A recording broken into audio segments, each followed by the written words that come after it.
부산진 믿음의 가족 여러분, 오늘도 하나님의 은혜와 평강이 여러분과 여러분의 가정과 여러분의 일터에 함께 하시기를 소망합니다. 오늘 함께 나누실 하나님의 말씀은 히브리서 2장 1절부터 9절 말씀입니다. 그러므로 우리는 들은 것에 더욱 유념함으로 우리가 흘러 떠내려가지 않도록 함이 마땅하니라. 천사들을 통하여 하신 말씀이 경고하게 되어 모든 범죄함과 순종하지 아니함이 공정한 보응을 받았거늘 우리가 이같이 큰 구원을 등한히 여기면 어찌 그 보응을 피하리요. 이 구원은 처음에 주로 말씀하신 바요 들은 자들이 우리에게 확증한 바니 하나님도 표적들과 기사들과 여러 가지 능력과 및 자기의 뜻을 따라 성령이 나누어 주신 것으로서 그들과 함께 증언하셨느니라. 하나님이 우리가 말한 바 장차 올 세상을 천사들에게 복종하게 하심이 아니니라. 그러나 누구인가가 어디에서 증언하여 이르되 사람이 무엇이기에 주께서 그를 생각하시며 인자가 무엇이기에 주께서 그를 돌보시나이까. 그를 잠시 동안 천사보다 못하게 하시며 영광과 존귀로 관을 씌우시며 만물을 그 발 아래에 복종하게 하셨느니라 하였으니 만물로 그에게 복종하게 하셨은즉 복종하지 않은 것이 하나도 없어야 하겠으나 지금 우리가 만물이 아직 그에게 복종하고 있는 것을 보지 못하고 오직 우리가 천사들보다 잠시 동안 못하게 하심을 입은 자 곧 죽음의 고난 받으심으로 말미암아 영광과 존귀로 관을 쓰신 예수를 보니 이를 행하심은 하나님의 은혜로 말미암아 모든 사람을 위하여 죽음을 맛보려 하심이라. 아멘. 오늘 본문은 그리스도의 신분적 탁월성을 천사와 비교를 통해 제시하고 그 근거로 하여 그리스도의 구원의 복음으로부터 이탈에 대한 경계와 경고를 하고 있습니다. 오늘 주시는 첫 번째 말씀은 복음의 진리에서 이탈한 자는 구원의 안식처에 다다르지 못할 것입니다. 1절 말씀입니다. 그러므로 우리는 들은 것에 더욱 유념함으로 우리가 흘러 떠내려가지 않도록 함이 마땅하니라. 먼저 성도들은 들은 바 그리스도에 관한 복음에 더욱 유의하여 진리에서 벗어나 표류하지 않아야 함을 경계하고 있습니다. 여기서 들은 것이라 함은 그리스도의 복음을 의미하며 흘러 떠내려가다라는 말은 풍향이나 조류 등에 주의하지 않아 배가 항구로부터 멀리 표류한다는 것을 나타내는 말로서 여기에서는 구원의 안식처에서 멀어지다라는 의미를 나타냅니다. 따라서 본질이 의미하는 바는 성도란 구원의 안식처에서 멀어지는 일이 없도록 그리스도의 복음에 더욱 진지하게 주의를 기울여야 한다는 말입니다. 이는 곧 복음의 진리에서 이탈하는 자들은 구원의 안식처에 결코 다다르지 못할 것임을 시사해 줍니다. 본서 저자가 이와 같은 말을 하게 된 것에는 다음과 같은 배경이 있습니다. 당시 교회 내에는 많은 이방인들이 개종하여 유입되고 있었으나 여전히 유대인 성도들이 주를 이루고 있었습니다. 이들은 그리스도의 복음에 충분한 이해를 가지지 못했기 때문에 이전에 자신들이 속해였던 유대교와 기독교의 본질적인 차이를 인식하지 못하였습니다. 따라서 그들에게는 기독교를 버리고 다시금 유대교로 돌아가려는 배교의 위험성이 늘 도사리고 있었습니다. 더욱이 그리스도가 하나님의 아들이심을 부정하는 동족 유대교도들과 로마 실권자들로부터 오는 비난과 박해로 인해 실제로 복음을 버리고 유대교로 되돌아가려는 자들이 적지 않았습니다.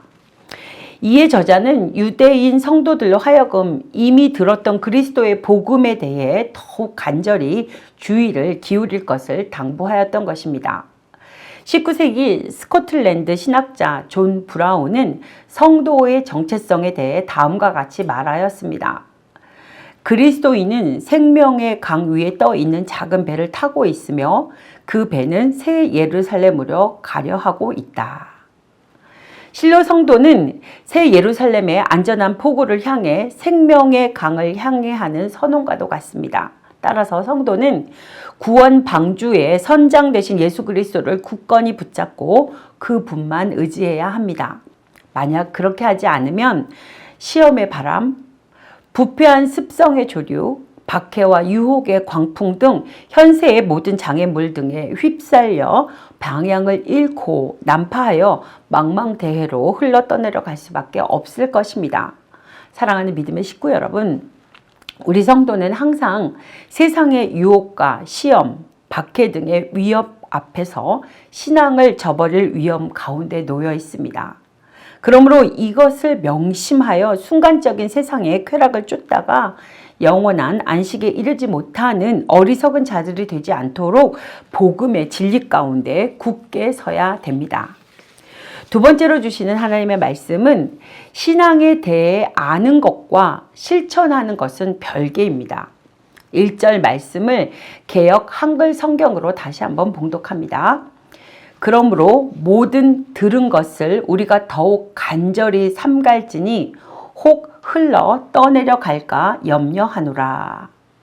이는 기독교 신앙을 가진 자들이 유대교로 돌아가려는 것에 대한 엄중한 경고의 권면입니다.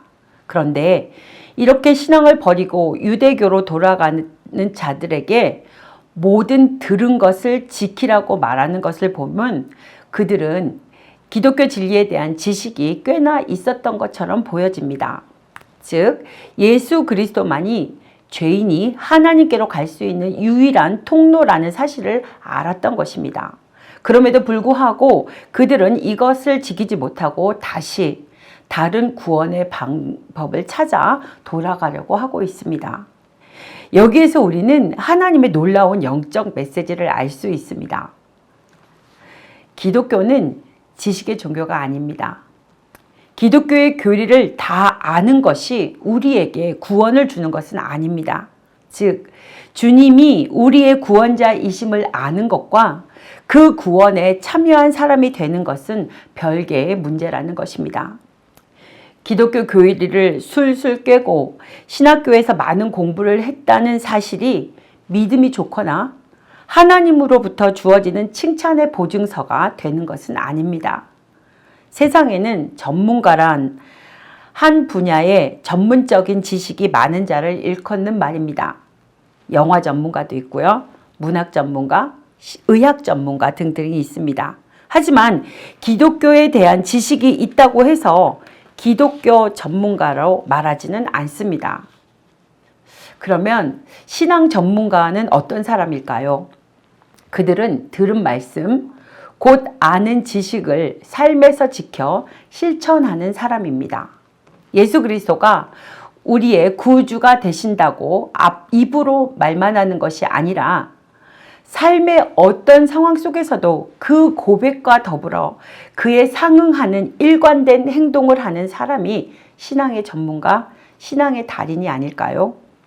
우리가 기독교 신앙에 대한 지식을 갖는 것도 매우 중요합니다. 그러나 그것보다도 더 중요한 것은 그 들은 것에 부합하는 삶을 사는 것입니다. 신앙에 대한 지식을 쌓는 것이 무익하다는 말은 절대로 아닙니다. 우리는 들어야 하고 지식이 날로 자라가야 합니다. 그러나 거기에 더하여 배운 것만큼 살도록 하는 몸부림이 반드시 있어야 합니다. 또 배운 것이 자신의 것이 될 때까지 겸손한 태도를 가져야 합니다.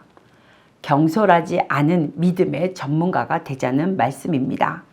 말로 신앙을 설명하는 것이 아니라 삶으로 신앙을 설명하자는 것입니다.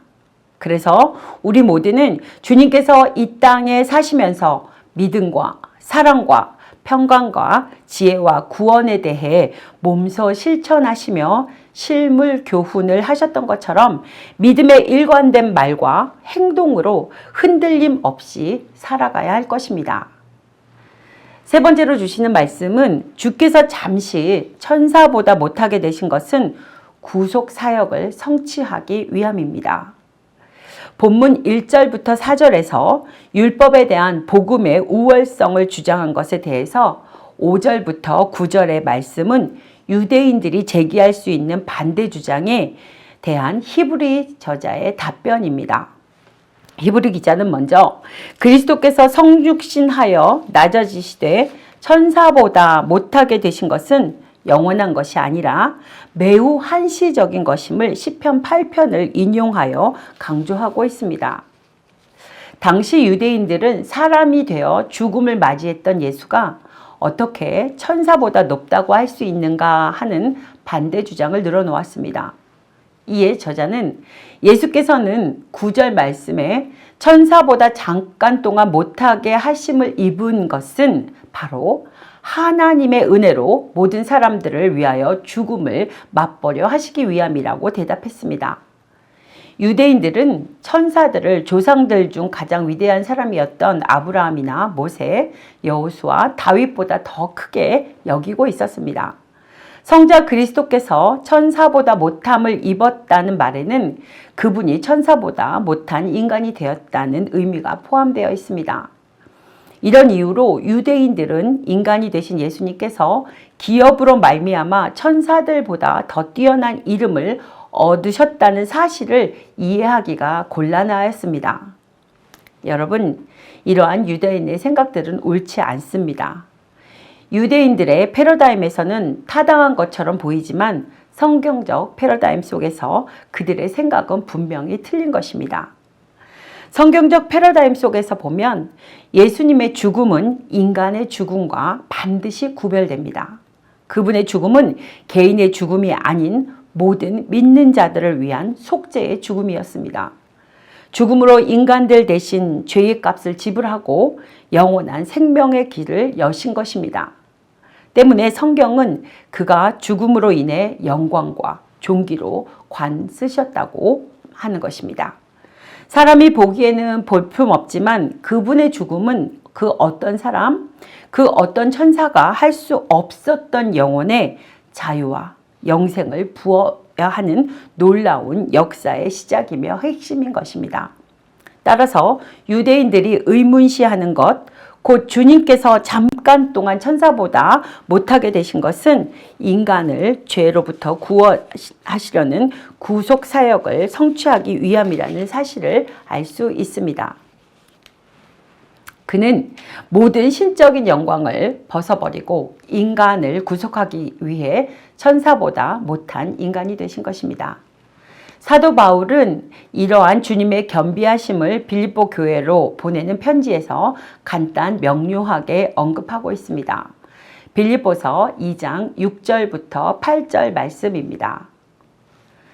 그는 근본 하나님의 본체시나 하나님과 동등됨을 취할 것으로 여기지 아니하시고 오히려 자기를 비워 종의 형체를 가지사 사람들과 같이 되셨고 사람의 모양으로 나타나사 자기를 낮추시고 죽기까지 복종하셨으니 곧 십자가에 죽으심이라. 아멘. 믿음의 식구 여러분, 주께서 잠깐 동안 천사보다 못하게 되신 것은 바로 구속 사역을 성취하기 위함입니다. 즉 인간을 구원하시기 위함이었던 것입니다. 그러한 의미에서 예수께서 인간이 되신 것은 예수의 높이심에 대한 의심의 근거가 될 수 없고 오히려 우리의 찬송의 근거가 될 것입니다. 다시 한번 이 놀라운 구속의 원리를 깨닫는 은혜가 있기를 소망합니다. 진정 주님은 우리를 위해 죽음의 고난을 인하여 영광과 존귀의 관을 쓰셨습니다. 기도하시겠습니다. 영광과 존귀로 관을 쓰고 만물을 다스리시는 주님 찬양하고 경배합니다. 복음의 진리에서 벗어나지 않기 위해 말씀 위에 더욱더 든든히 서게 하시고 우리의 삶에서 복음을 굳게 붙잡고 복음의 증인이 되게 인도하여 주시옵소서. 특별히 우리 부산지 믿음의 식구들 오늘도 삶의 현장에서 열심히 주의 자녀로 살아갈 때에 주님의 강하신 팔로 붙잡아 주시고 감사와 기쁨이 넘치는 은혜를 부어 주시옵소서. 예수 그리스도의 이름으로 기도드립니다. 아멘.